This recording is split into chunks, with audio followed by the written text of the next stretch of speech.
Bienvenue à cette nouvelle émission de la série Peine partagée. Comme celles et ceux qui ont visionné les épisodes précédents, vous le savez, le but de cette série est de tenter de trouver un sens aux événements qui nous confrontent au deuil. Je vous apprends rien si je vous dis que les manières de vivre le deuil sont tellement multiples qu'elles en deviennent uniques. Les causes du deuil sont elles aussi très diversifiées. Rares sont les parcours de vie où l'on n'est pas confronté à une panoplie de pertes. Perte d'un être cher, bien sûr, mais aussi perte de la santé, perte d'un emploi, perte d'une situation de vie, voire même perte de l'illusion d'avoir une vie parfaite. Toutes nos pertes déclenchent le deuil, ce cheminement qui varie dans le temps selon la gravité de la perte. Ce qu'il faut cependant se rappeler, c'est que le deuil est en fait un processus de guérison, nous permettant de rebondir et de cheminer vers l'acceptation. Ce que je trouve beau avec le deuil, c'est la transformation qu'il opère en nous. De nombreuses personnes m'ont souvent témoigné que lorsqu'elles font la relecture du chemin parcouru pendant leur deuil, elles sont en mesure de constater à quel point la vie s'est incrustée en elles à chacune des étapes. C'est cette vie qui leur a permis de passer de la constatation de la perte à la constatation de l'héritage qui demeure, lui, malgré la perte. Nous pouvons nous servir de l'exemple qui nous est donné depuis le début de la pandémie. Bien des comportements ont dû cesser, bien des distances ont dû se prendre, bien des relations ont dû se vivre autrement. Malheureusement, bien des vies ont aussi été perdues. Cependant, au-delà de la distanciation physique, nous avons appris à communiquer autrement. Même si nous ne pouvions plus visiter nos proches, nous n'avons pas cessé de les aimer pour autant. Je dirais même que, plus que jamais, nous nous sommes intéressés à ce qui se passe, autant dans la résidence pour aînés du coin de la rue que dans le pays situé totalement de l'autre côté de la planète. Par la pensée, la compassion, nous avons tenté de nous faire proches les uns des autres, en souhaitant que la souffrance disparaisse enfin. C'est dans cet élan de solidarité que l'Office diocésain de pastoral a souhaité se faire proche de toutes celles et ceux qui ont vu leur quotidien chamboulé par la perte d'un être cher, ou encore qui vivent une autre forme de deuil. Nos courtes émissions veulent vous faire sentir que votre peine est partagée. Vous ne la portez pas seul. Alors, pendant les prochaines minutes, je vous invite à tout simplement vous rendre disponible intérieurement à la musique, aux images et aux paroles des sages qui vous seront proposées. Certaines provoqueront possiblement un mouvement à l'intérieur de vous. Tentez de vous souvenir des paroles qui auront créé ce mouvement. Vous pouvez même les noter. Ce mouvement, c'est une manifestation de la vie qui s'incruste en vous. En vous replongeant dans cet élan de vie, ensuite, vous pourrez rebondir et trouver un sens à la vie qui est la vôtre actuellement, malgré la perte que vous avez subie. Je vous souhaite un bon visionnement. Bonne écoute. L'espérance est un risque à courir. Georges Bernanos. Le temps est trop long pour ceux qui souffrent, trop court pour ceux qui célèbrent, mais pour ceux qui s'aiment, le temps est éternel. Auteur inconnu. Apprends d'hier, vis pour aujourd'hui, espère pour demain. Auteur inconnu. Pleurer sa mère, c'est pleurer son enfance. Albert Cohen.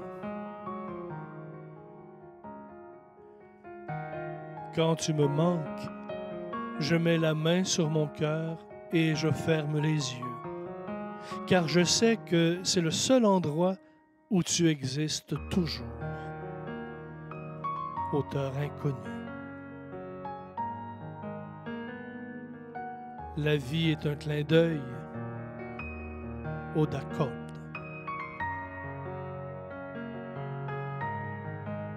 On ne choisit pas toujours la route, ni même le moment du départ.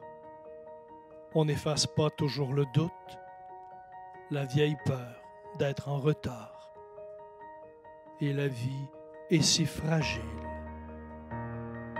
Luc de la Rochelière. Rien, jamais, ne nous séparera de l'amour. Robert Lebert. Mourir, ce n'est pas finir, c'est continuer autrement. Doris Lucier. La rose la plus belle ne dure qu'un instant. L'amour pour un être cher se prolonge éternellement. Josette Sautier. Trouver un but, les moyens suivront. Gandhi.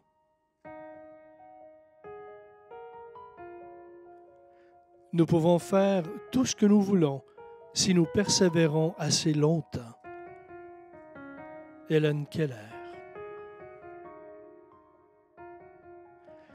Les larmes sont des mots que le cœur ne peut exprimer. Auteur inconnu. Ce n'est que quand il fait nuit que les étoiles brillent. Winston Churchill. Tu trouveras la paix dans ton cœur et pas ailleurs. Stéphane Venn. Les larmes sont le langage muet de la douleur. Voltaire.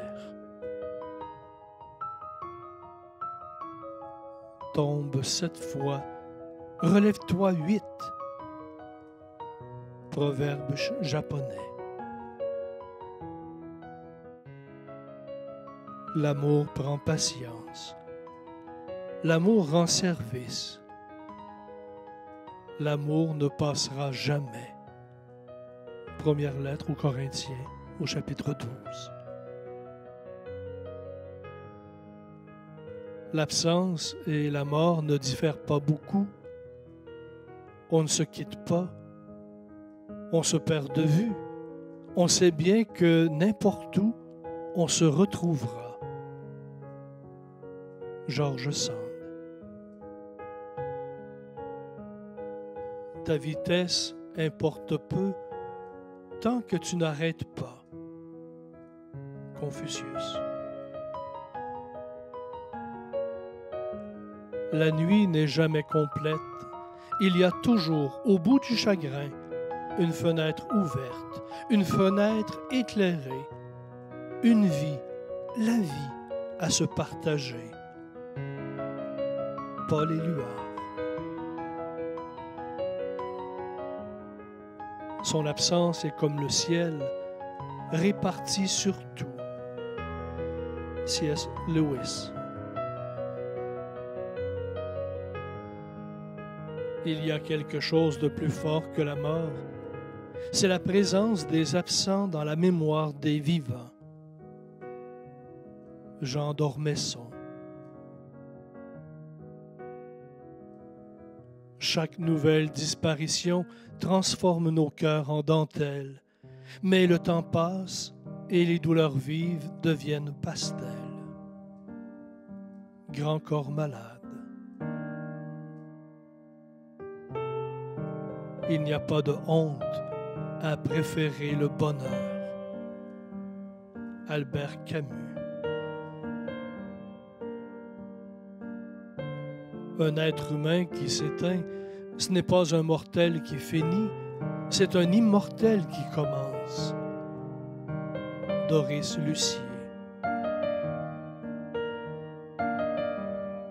Continuer, ce n'est pas oublier.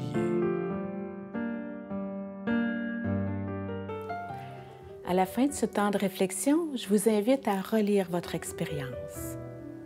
Quelque chose a bougé en vous? Une émotion est montée? Une prise de conscience a été faite? Tentez d'identifier ce qui a déclenché ce mouvement. Est-ce une parole, une image? Au contraire, s'il ne s'est rien passé de perceptible, ne vous en faites pas. Simplement accueillir le moment présent sans rien brusquer fait aussi le plus grand bien. J'aimerais qu'on se rappelle que la traversée d'un deuil demeure unique d'une personne à l'autre. Aussi bien que notre but soit d'apporter une certaine paix à l'intérieur de votre parcours, il demeure possible que le visionnement ou l'écoute que vous venez de vivre crée des sentiments difficiles à supporter seul. Si c'est votre cas, n'hésitez pas à vous tourner vers quelqu'un qui saura vous accompagner dans votre cheminement. De nombreuses personnes sont formées pour vous écouter efficacement. Des professionnels dans le domaine de la psychologie ou de l'accompagnement spirituel sauront marcher avec vous sur le chemin de la guérison. Vous trouverez d'ailleurs les coordonnées de nombreuses ressources, dont le service diocésain d'accompagnement spirituel du diocèse de Trois-Rivières, sur le site Internet du diocèse. Vous pouvez aussi appeler au diocèse et laisser un message sur la boîte vocale. Le numéro de téléphone est le 819-379-1432. Et vous pouvez laisser le message sur la boîte vocale au poste 2365. Nous tenterons ainsi de vous référer à la meilleure ressource possible pour vous. Pour ma part, je vous dis à la prochaine pour une autre émission de Peine partagée. À très bientôt.